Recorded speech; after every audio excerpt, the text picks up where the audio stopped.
Ne me fais pas honte, a ricané ma sœur. Mon mari est juge fédéral. Je n'ai rien dit. Lors de la lecture, l'avocat de grand-mère est entré. Madame Anderson, vos documents de fiducie sont prêts. Ma sœur s'est figée. Son mari a murmuré, attends. C'est toi l'administratrice principale? Le message texte est arrivé un mardi matin, pendant que j'examinais des propositions d'acquisition pour ma société d'investissement. Olivia, réunion 2. Famille vendredi 14 h. Lecture du testament de grand-mère. Ne fais pas de scène. Marcus sera là. Pas de comment vas-tu? Pas de nous devrions parler, juste des ordres, comme toujours. Marcus était son mari, le juge fédéral Marcus Wellington III, un fait qu'elle avait mentionné environ 7000 fois depuis leur mariage, il y a 3 ans. J'ai répondu, j'y serai, Olivia. Habille-toi convenablement. C'est une procédure légale. Je fixais mon téléphone. J'avais 32 ans, je possédais une société de capital investissement de 47 millions de dollars et je siégeais à 4 conseils d'administration. Mais pour ma famille, j'étais toujours là. Petite Emma, la perpétuelle déception qui avait choisi la finance plutôt que le droit, la banque d'investissement plutôt que la voie privilégiée de la famille. Celle des relations judiciaires et du prestige des clubs de campagne. Grand-mère Hélène était décédée 2 semaines plus tôt, à 91 ans. J'étais avec elle, lui tenant la main dans la chambre de l'hospice, tandis que ma sœur était à une collecte de fonds judiciaires et que mes parents étaient en croisière en Méditerranée, qu'ils refusaient d'interrompre. Les derniers mots de grand-mère pour moi avaient été, tu as toujours été la plus intelligente, Emma. Ne les laisse pas te faire oublier cela. Je n'avais pas pleuré à ce moment-là. Je ne pleurerai pas maintenant. Ma relation avec ma famille était compliquée depuis mes 16 ans, lorsque j'avais refusé d'aller à Yale, leur alma mater, choisissant plutôt une université d'État. Avec un meilleur programme d'économie. Tu jettes ton héritage par la fenêtre, avait dit mon père. Tu es égoïste, avait ajouté ma mère. Olivia, de 4 ans mon aînée, déjà fiancée à un étudiant en droit d'une bonne famille, avait juste secoué la tête avec pitié. J'ai obtenu mon diplôme avec mention très bien, avec une double majeure en économie et en mathématiques. Ma famille a assisté à la remise des diplômes, mais est partie immédiatement après. Manquant la réception où j'ai reçu la médaille du chancelier pour l'excellence académique. Ils avaient un gala de charité à y assister. À 24 ans, j'ai créé ma société d'investissement avec 200 000 $ que j'avais économisés grâce à des heures brutales dans la banque d'investissement. Anderson Capital Management a commencé dans un espace de bureau partagé au centre-ville de Seattle. À 27 ans, nous avions 15 millions de dollars sous gestion. À 30 ans, nous avions dépassé les 40 millions de dollars. Maintenant, à 32 ans, nous gérions 47 millions de dollars d'actifs et avions la réputation de trouver des entreprises sous-évaluées et de les redresser. Je n'avais jamais rien dit à ma famille. Ils n'avaient jamais posé la question. Chaque Thanksgiving, chaque Noël, chaque dîner de famille obligatoire, la conversation était la même. Olivia parlait du dernier jugement de Marcus, de leurs vacances à Martha's Vineyard, de leur nouvelle maison au bord du lac. Mes parents rayonnaient de fierté. Puis ils se tournaient vers moi, avec une déception à peine dissimulée. Toujours dans la finance, demandait papa. Toujours célibataire? Ajoutait maman. Toujours en location, souriait Olivia d'un air suffisant. En fait, je possédais un Pantouse de 1,8 million de dollars au centre-ville, mais j'avais appris il y a des années qu'il était inutile de les corriger. Ils entendaient ce qu'ils voulaient entendre. Ils voyaient ce qu'ils voulaient voir. Grand-mère Hélène était différente. Elle avait bâti son propre empire immobilier commercial dans les années 1960, à Une époque où les femmes ne pouvaient même pas obtenir de prêts commerciaux sans la signature d'un homme. Elle avait créé un portefeuille d'une valeur de plus de 80 millions de dollars, grâce à sa seule détermination et à une stratégie brillante. Elle n'en parlait jamais lors des réunions de famille.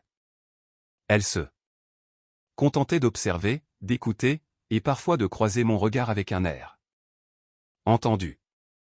Nous avions commencé à déjeuner ensemble il y a 5 ans. Elle était la seule à poser de vraies questions sur mon travail, la seule à comprendre ce que signifiait construire quelque chose à partir de rien. Elle était la seule à connaître la vérité sur mon succès.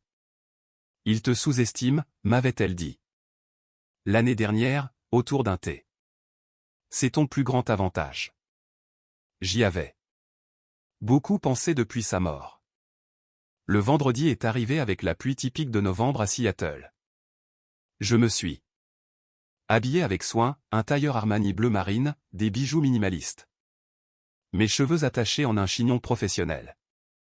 J'avais exactement l'air de ce que j'étais, une femme d'affaires sérieuse, mais je savais que ma famille verrait ce qu'elle voyait toujours, Emma, la décevante qui en faisait trop.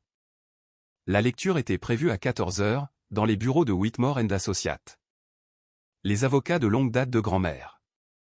Le cabinet occupait les 3 derniers étages de la Columbia Tower, offrant une vue panoramique sur Elliott Bay. J'y étais déjà allé 2 fois auparavant, pour des réunions concernant la structure de fiducie que grand-mère et moi avions établie ensemble. Je suis arrivé à 13h45. La réception était élégante, avec des boiseries sombres, des meubles en cuir, et des orchidées fraîches partout. Mes parents étaient déjà là, ma mère en Chanel. Mon père dans un costume sur mesure. Ils ont à peine levé les yeux de leur téléphone. Emma, a dit ma mère. Tu es en avance. Le trafic était plus léger que prévu. Mon père a grogné. La conversation était terminée. À 13h58. Olivia est entrée en trombe avec Marcus. Elle était vêtue de pied en cape de créateur, sa bague de fiançailles attrapant la lumière comme un petit projecteur. Marcus était grand, distingué, avec des cheveux argentés aux tempes et le maintien confiant de quelqu'un à qui l'on n'avait jamais dit non. Désolé d'être en retard, a annoncé Olivia, bien qu'ils ne le fussent pas. Marcus a dû terminer un appel en conférence avec la 9e cour de circuit. Pas de problème, dit la réceptionniste avec douceur. Monsieur Whitmore est prêt pour vous. On nous a conduits dans une grande salle de conférence avec des fenêtres du sol au plafond. Jonathan Whitmore était assis en bout de table, 70 ans, associé principal, l'un des avocats testamentaires les plus respectés du Nord-Ouest Pacifique. À côté de lui se trouvait une femme que je reconnaissais, Patricia Chin. L'avocate personnelle de grand-mère et l'architecte de sa structure de fiducie. Et à côté de Patricia se trouvait quelqu'un que je n'avais pas attendu, David Morrison, mon propre avocat d'affaires. Les yeux d'Olivia se sont rétrécis quand elle a vu David, mais elle n'a rien dit. Nous nous sommes tous assis, mes parents et Olivia d'un côté de la table, Marcus à l'autre bout près de Jonathan. Et moi de l'autre côté près de David. Merci à tous d'être venus, a commencé Jonathan. Nous sommes ici pour examiner la succession d'Hélène Margaret Anderson. Avant de commencer, je tiens à reconnaître qu'Hélène n'était pas seulement une cliente, mais une amie depuis plus de 40 ans. Son décès est une perte pour nous tous. Ma mère s'est essuyée les yeux avec un mouchoir. Olivia a hoché la tête solennellement. Mon père a regardé par la fenêtre. J'ai pensé à grand-mère, qui m'apprenait à jouer aux échecs à 8 ans. Pense toujours 3 coups à l'avance, Emma, et ne montre jamais à ton adversaire ce que tu prévois vraiment. Jonathan a ouvert un dossier en cuir. La succession d'Hélène est substantielle et complexe. L'actif principal est Anderson Real Estate Holdings, actuellement évalué à environ 83 millions de dollars. Il y a aussi des liquidités, des biens personnels et plusieurs investissements. Plus petit. J'ai vu ma mère se redresser. Mon père s'est penché en avant. La main d'Olivia a trouvé celle de Marcus sur la table. Le plan successoral qu'Hélène a créé est inhabituel, mais juridiquement solide, a poursuivi Jonathan. Elle a établi une fiducie irrévocable il y a 20 ans, qu'elle a considérablement modifiée il y a 5 ans. La fiducie contrôle tous les actifs. Pratique courante, a dit Marcus, sa voix de juge portant une autorité naturelle. Les fiducies évitent l'homologation, minimisent les impôts. Planification intelligente. Jonathan a hoché la tête. En effet. Cependant, la structure de cette fiducie particulière est très spécifique. Hélène a nommé un fiduciaire principal avec plein pouvoir. Discrétionnaire sur tous les actifs et distributions. Ce serait moi, a dit mon père avec assurance. Je suis l'aîné. En fait? Non. Jonathan a regardé Patricia, qui a ouvert son propre dossier. Le fiduciaire principal, a dit Patricia clairement, et Emma Grace Anderson. Le silence était absolu. Puis tout le monde a commencé à parler en même temps. C'est absurde, a dit ma mère. Il doit y avoir une erreur, a insisté mon père. Cela ne peut pas être légal. A claqué Olivia, en regardant Marcus. Marcus a levé la main, les faisant taire. Son autorité judiciaire a rempli la pièce. Avec tout le respect que je vous dois, Emma a 32 ans et, si je comprends bien, occupe un poste de débutant en finance. Il s'agit sûrement d'un conflit d'intérêts ou d'un jugement discutable de la part d'Hélène. David Morrison a éclairci sa gorge. Je suis David Morrison, conseiller juridique d'entreprise de Madame Anderson. Pour le compte rendu, Emma est la fondatrice et PDG d'Anderson Capital Management, une société de conseil en investissement enregistrée gérant 47 millions de dollars d'actifs. Elle siège également au conseil d'administration de 4 sociétés, dont 3 sont cotées en bourse. Elle détient une désignation fiduciaire et a géré des fiducies complexes pour de nombreux clients. Elle est éminemment qualifiée. Ma famille me regardait comme si j'avais une seconde tête. Tu disais que tu travaillais pour une société financière, a dit ma mère d'une voix faible. Oui, ai-je répondu calmement. J'en suis propriétaire. Le visage d'Olivia est devenu rouge. C'est ridicule. Marcus, dis-leur que ça ne peut pas durer. Mais Marcus me regardait différemment maintenant, son esprit judiciaire travaillant clairement. Vous êtes PDG d'Anderson Capital Management. La société qui a géré le redressement de Cascade Tech. Oui. Et vous siégez au conseil d'administration de.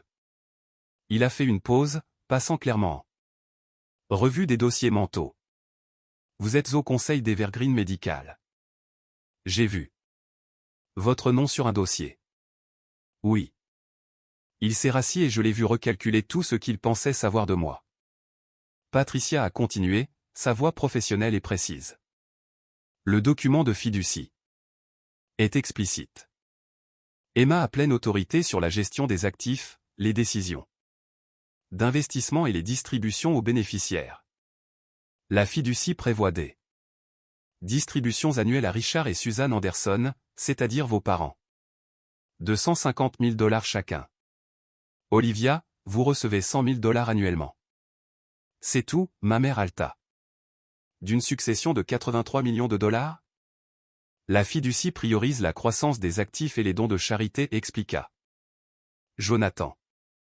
Cependant, ces distributions sont garanties à vie et ajustées à l'inflation. C'est en fait assez généreux. Qu'en est-il des propriétés? Demanda mon père.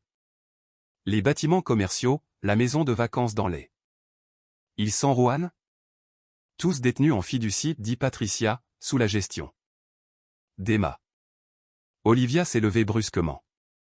Je veux contester cela. Marcus, nous devons Contestez cela. L'expression de Marcus était indéchiffrable. Pour quel motif? Pour le motif que c'est insensé. La voix d'Olivia monta. Elle n'est pas qualifiée. Elle n'a même jamais mentionné avoir un emploi qui compte. Je suis assise ici, ai-je dit doucement. Ne fais pas ça, a claqué Olivia. Elle s'est tournée vers moi, le visage déformé par la colère. N'ose pas faire semblant de mériter cela. Tu as disparu de cette famille il y a des années. Tu manques les vacances, tu ne rends jamais visite, tu appelles à peine. Et maintenant, tu débarques et tu prends tout.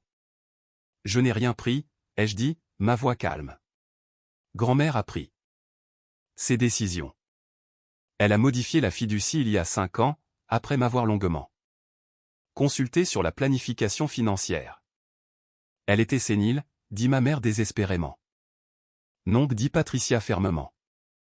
J'ai personnellement évalué la capacité mentale d'Hélène et nous avons fait évaluer 2 médecins indépendants. Elle était parfaitement saine d'esprit. Elle savait exactement ce qu'elle faisait. Jonathan sortit un autre document. Hélène a également laissé des lettres personnelles. Emma, celle-ci est pour toi. Il fit glisser une enveloppe sur la table. Mon nom y était écrit de la main distinctive de grand-mère. Mes mains tremblaient légèrement en l'ouvrant. Très chère Emma, si tu lis ceci, je suis parti. Ta famille est probablement en pleine crise collective. Bien. Ils en ont besoin. Tu as passé toute ta vie d'adulte à être sous-estimé par des gens qui auraient dû te célébrer. Je les ai vus rejeter tes réalisations, minimiser tes choix et te traiter comme une déception secondaire. Cela me brisait le cœur à chaque fois. Je te nomme fiduciaire principale parce que tu es la seule à avoir la sagesse, l'intégrité et l'habileté de gérer cette responsabilité. Mais plus important encore, je le fais parce que je veux qu'il te voie enfin. Qu'il te voie vraiment.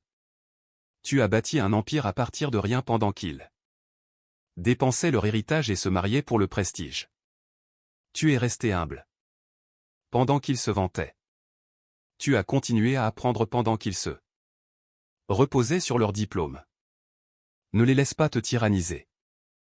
Ne les laisse pas te faire sentir coupable. Tu as gagné cela par ton caractère, pas en étant née la première ou en te mariant bien. Aussi, il y a quelque chose qu'ils ne savent pas. Quelque chose que je ne leur ai jamais dit. Vérifie les documents de fiducie d'Anderson Holdings LLC. Page 47. Je pense que tu trouveras cela intéressant. Je t'aime, ma douce fille. Rends-moi fier, ce que tu as déjà fait bien sûr. Grand-mère. Je l'ai lu 2 fois, les yeux brûlants. Je ne pleurerai pas devant eux. Je ne le ferai pas. Qu'est-ce que ça dit, demanda mon père. C'est personnel. Laisse-moi voir. Olivia a tendu la main vers la lettre. Je l'ai mise hors de portée. Non. Patricia me tendait déjà un épais dossier. Les documents complets de la fiducie. Tout ce dont vous avez besoin est là. J'ai tourné à la page 47 de la section Anderson Holdings. Ce que j'ai vu m'a coupé le souffle. Anderson Real Estate Holdings n'était pas seulement une collection de propriétés. C'était la société mère de 16 SARL, chacune possédant différentes propriétés commerciales dans le nord-ouest du Pacifique. Et il y a 5 ans, grand-mère avait discrètement apporté des changements. Elle m'avait transféré la propriété partielle de 12 de ces SARL. Pas par le biais de la fiducie. Directement. Nous les avions structurés comme des dons, dans la limite de l'exclusion annuelle, étalée sur 5 ans. Ce qui signifiait que je possédais personnellement 40% d'Anderson Real Estate Holdings, complètement en dehors de la structure de fiducie. La fiducie contrôlait 60%. Je contrôlais 40%. Ensemble, je contrôlais effectivement tout. Page 47, dis-je lentement. Ventilation de la propriété. David s'est penché, a vu ce que je voyais, et je l'ai regardé lutter pour garder son expression neutre. Marcus, avec son esprit juridique aiguisé, a immédiatement compris que quelque chose avait changé. Qu'est-ce qu'il y a à la page 47? Les structures. Des LLC, dis-je. Grand-mère était très méticuleuse. Jonathan Whitmore s'est permis un léger sourire. En effet, elle l'était. Hélène a restructuré ses avoirs il y a 5 ans avec l'aide d'Emma. L'arrangement actuel est très élégant. Qu'est-ce que cela signifie? Demanda ma mère. Cela signifie, dit Patricia, que même si vous contestiez la fiducie, ce que vous ne gagnerez pas, Emma contrôle toujours une partie significative des actifs indépendamment. Hélène a veillé à ce que la position d'Emma soit inattaquable. La pièce redevint silencieuse. Olivia se laissa retomber sur sa chaise. Je ne comprends pas. Pourquoi ferait-elle cela? Parce qu'Emma l'a mérité, dit simplement Jonathan. Hélène a vu Emma construire sa propre entreprise à partir de rien. Elle a reconnu le talent, la détermination et l'intégrité. Elle a choisi de récompenser cela. Le visage de mon père était rouge. C'est une trahison. Après tout ce que nous avons fait pour elle. Vous n'avez rien fait pour elle, dis-je, et ma voix sortit plus dure que prévu. Elle a bâti son empire elle-même dans les années 1960. Elle a survécu à un mari qui a essayé de lui voler son entreprise. Elle a survécu à des concurrents qui ont essayé de l'écraser. Elle n'avait pas besoin de votre aide. Vous aviez besoin de la sienne. Comment oses-tu, murmura ma mère. C'est la vérité. Je les ai regardés un par un. Grand-mère vous a versé des rentes toute votre vie. Elle a payé vos études, vos mariages, vos mises de fonds pour vos maisons. Et vous l'avez traité comme une obligation. Quand avez-vous rendu visite pour la dernière fois à l'un d'entre vous? Vraiment visité, pas juste pour les chèques d'anniversaire. Personne n'a répondu. J'ai déjeuné avec elle tous les mercredis pendant 5 ans, ai-je poursuivi. J'étais là quand elle a été diagnostiquée d'un cancer. J'étais là pendant sa chimiothérapie. Je lui tenais la main quand elle est morte. Où étiez-vous? Nous étions, a commencé ma mère. En croisière, ai-je terminé. Que vous n'avez pas écourté. Même quand l'hospice a appelé et a dit qu'il lui restait des jours. Le visage de ma mère s'est froissé. Mon père a détourné le regard.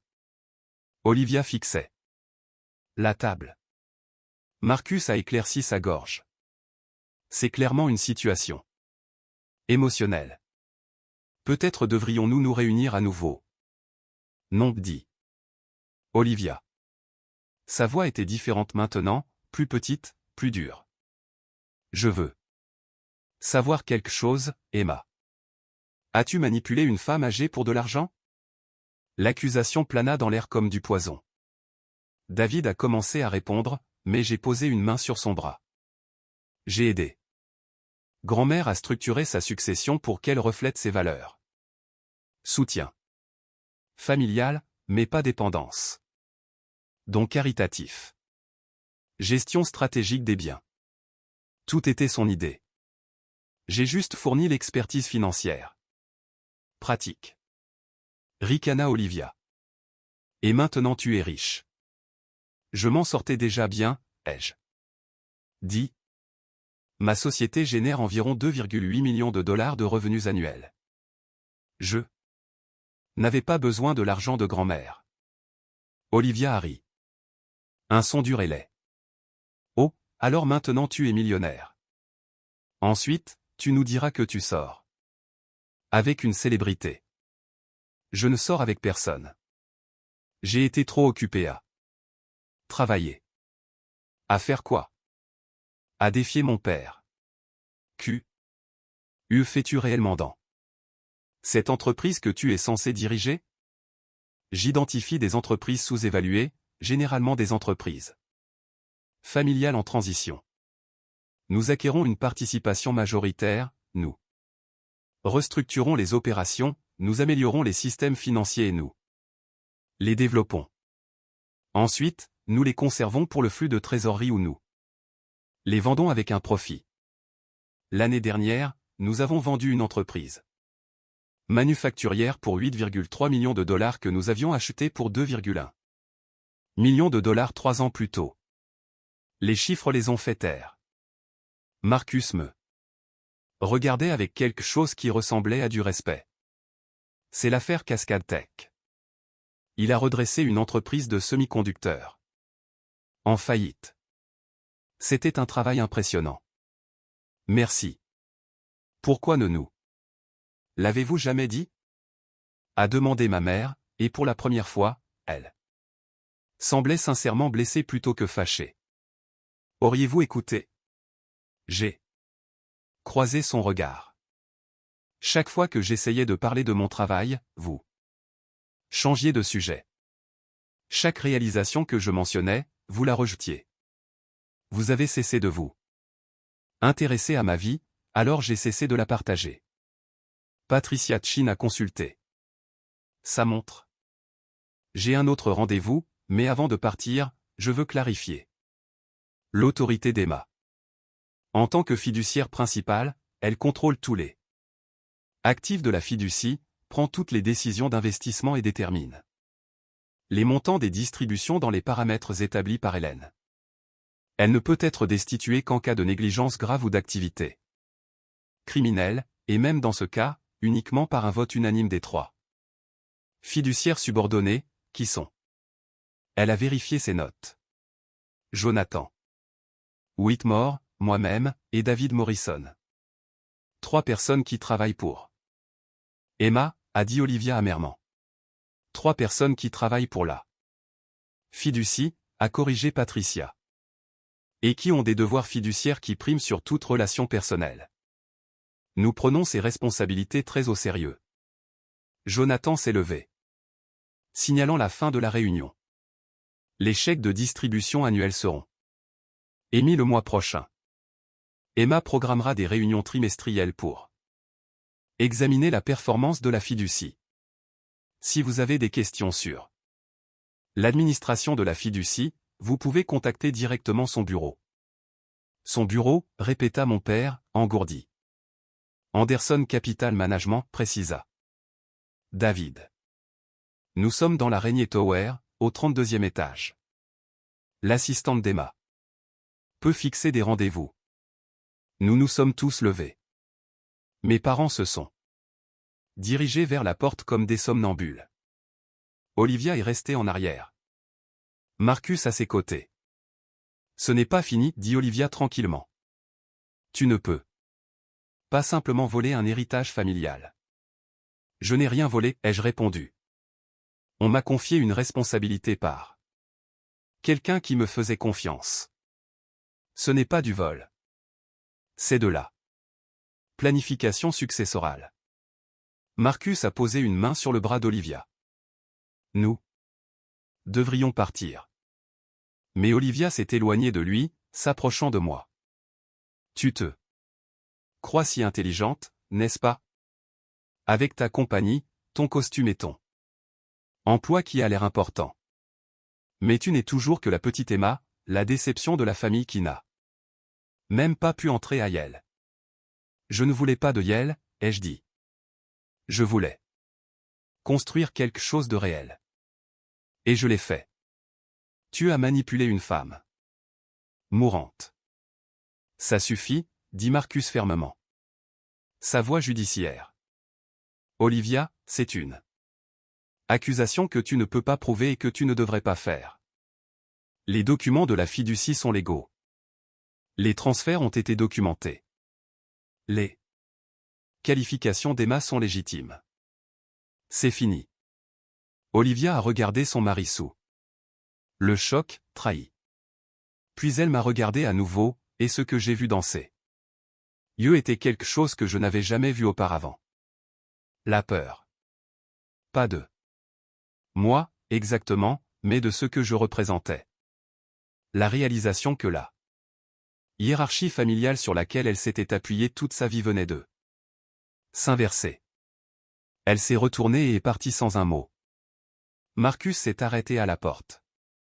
Pour ce que ça vaut, Emma, je suis désolé. Nous aurions dû faire plus. Attention. Puis il a suivi sa femme. Quand la pièce s'est vidée, je me suis rassis lourdement. Jonathan, Patricia et David sont restés.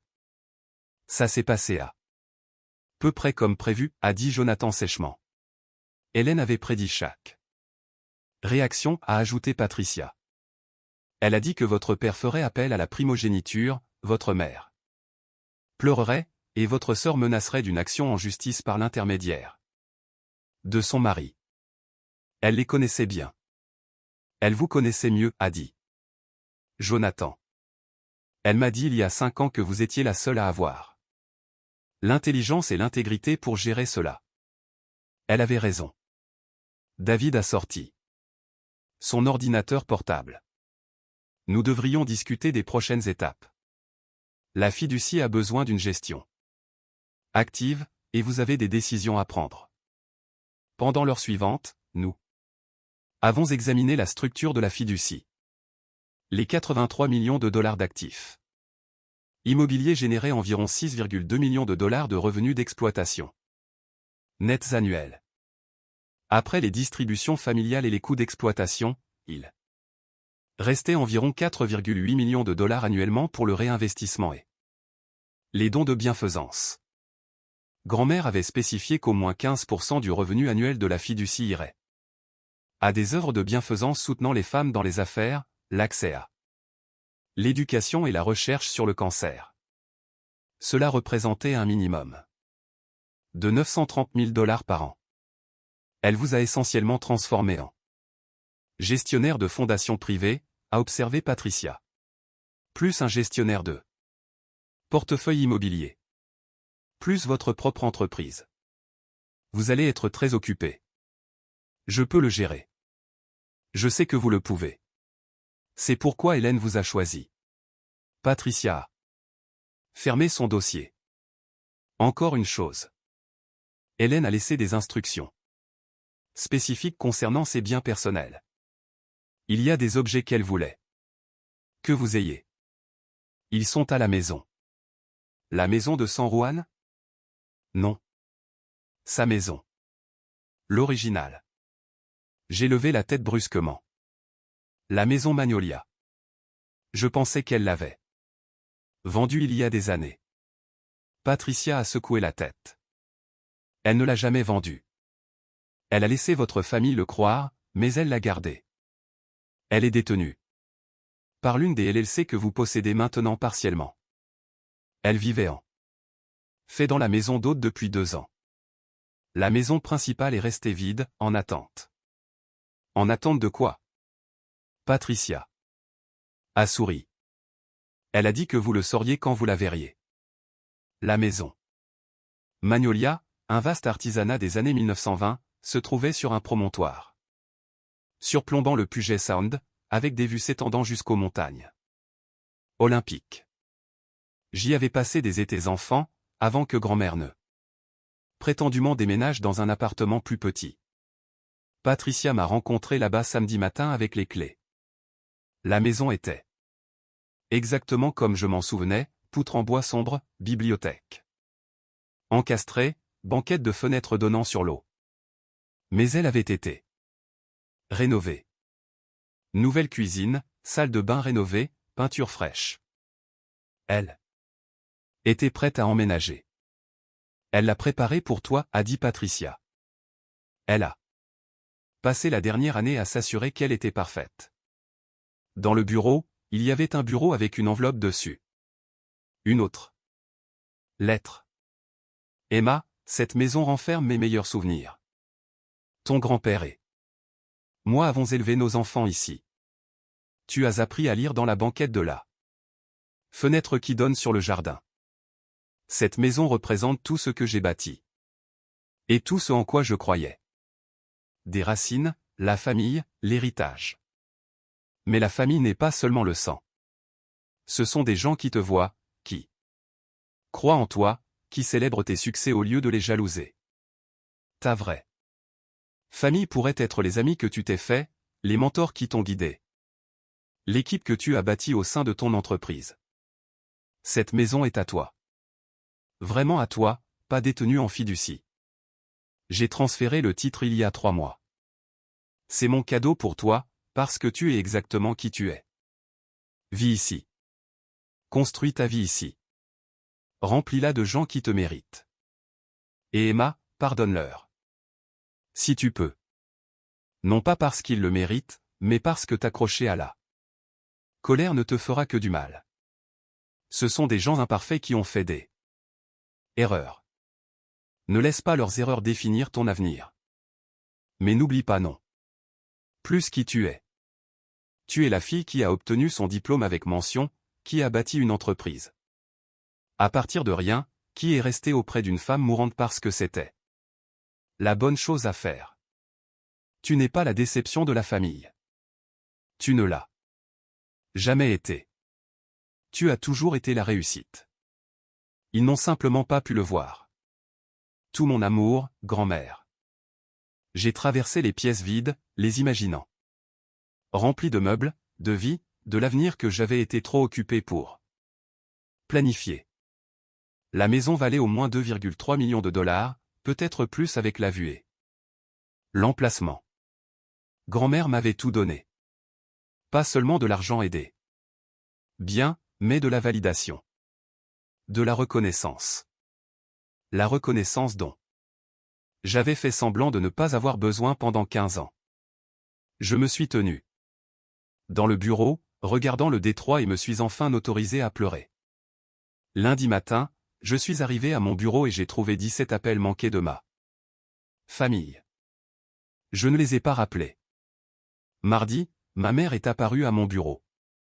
Mon assistante, Rachel, a appelé pour me prévenir. Votre mère est là. Elle est insistante. Donne-moi 5 minutes, puis en voilà. Quand ma mère est entrée, elle semblait plus petite d'une certaine manière. Plus âgée. Elle s'est assise en face de mon bureau, le même bureau où j'avais négocié des contrats de plusieurs millions de dollars, et a joint les mains. J'ai réfléchi. À ce que tu as dit, a-t-elle commencé. À propos de ne pas rendre visite à grand-mère. À propos de ne pas s'intéresser à ta vie. J'ai attendu. Tu avais raison. Nous avons cessé de faire attention. Nous avons fait des suppositions. Elle a fait une pause. Je suis désolé, Emma. Je suis désolé de ne pas avoir vu ce que tu avais accompli. Je suis désolé de ne pas avoir été là quand tu avais besoin de nous. C'était l'excuse que j'attendais depuis des années. Mais elle est arrivée trop tard et a semblé trop calculée. Merci d'avoir dit cela.